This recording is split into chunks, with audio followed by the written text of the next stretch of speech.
Literally, I was at the grocery store the other day. My wife said, hey, let's make crab cakes. I said, that sounds great. I picked up a 1-pound can of crab. It was $49. Put the crab back down, walked to the hot dog aisle. What the heck is going on with the price of seafood?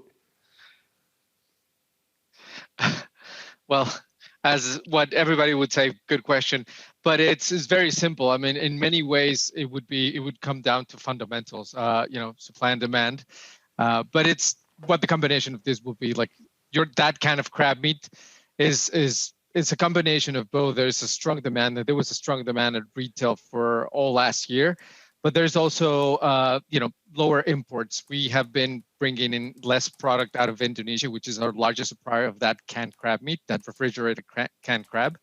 And so far this year, fishing has also been lower. So of course, that drives the price of U.S. importers that are buying from somewhere else into the U.S. and then that obviously get passed along into the consumer ultimately.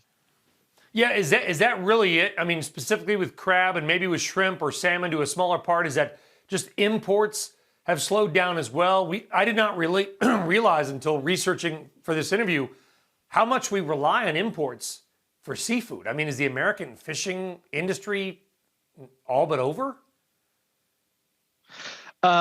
No, it depends really on the species, right? So just to give you an example, with shrimp, it's about 80% or probably more of all the shrimp that you consume is imported. Salmon, most of the salmon that you're bringing in is farmed either from Chile or Norway, and then you have your wild fisheries in Alaska and the Pacific Northwest. But that's a separate, right? That's a separate fishery. No, the fishing industry in the U.S. is well and good. It's actually a pretty remarkable and sustainable fisheries as well, but it depends on the species as well. But I think these rising prices rely more also, or at least recently, through the food service demand recovery over the past 8 to 10 weeks, which comes in as a supply. I mean, as a demand shock, aside from the strong retail demand. So you have both ends coming in very strong. Yeah, I mean, you go to the A1 Seafood Center there on Route 37 heading into Seaside Park in Toms River. I mean, it is a little bit of a sticker shock. Is there any sign, Angel, that things are going to turn down or prices likely to just keep going higher? What do you see in the future?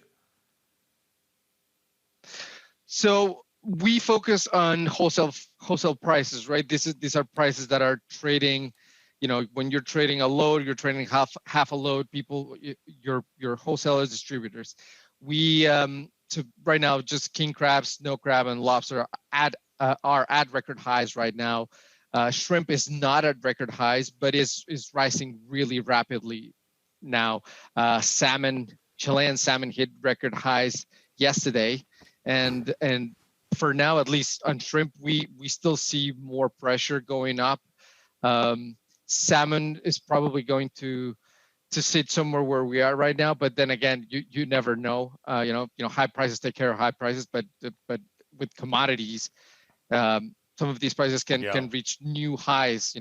So yeah, it all depends. For now, it's pretty scary. Shepard Smith here. Thanks for watching CNBC on YouTube.